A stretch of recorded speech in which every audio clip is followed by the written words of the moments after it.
بسم اللہ الرحمن الرحیم۔ السلام علیکم دوستو، نبی کریم صلی اللہ علیہ وآلہ وسلم نے ارشاد فرمایا ہے کہ جو شخص سورۃ کہف کو پڑھے گا وہ جنت میں ضرور داخل ہوگا، اور فرمایا کہ اس کے لیے زمین سے آسمان تک نور ہوگا اور دجال سے محفوظ رہے گا۔ نبی کریم صلی اللہ علیہ وآلہ وسلم نے فرمایا ہے کہ جو شخص سورۃ کہف کو جمعہ کے دن پڑھے گا تو دو جمعہ کے درمیان میں جتنے صغیرہ گناہ سرزد ہوں گے وہ سب معاف کر دیے جائیں گے۔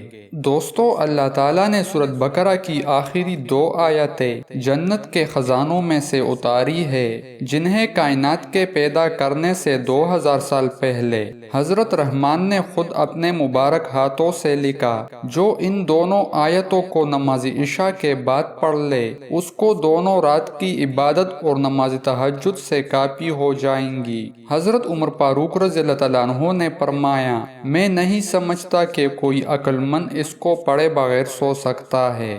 جس نے سوتے وقت سورۃ بقرہ کی درج ذیل 10 آیتیں پڑھنے کا معمول بنا لیا وہ قرآن کبھی نہیں بھولے گا۔ شروع والی 4 آیتیں، آیت الکرسی اور اس کے بعد والی 2 آیتیں اور سورہ بقرہ کی آخری والی 3 آیتیں۔ حضرت سلسال ابن دمشق سے مروی ایک اور روایت میں ہے، تم اپنے گھروں میں سورۃ بقرہ تلاوت کیا کرو اور تم ان گھروں کو قبروں کی طرح ویرانہ نہ بنا لو، اور جو شخص سورۃ بقرہ کی تلاوت کرے گا اسے جنت میں ایک تاج پہنایا جائے گا۔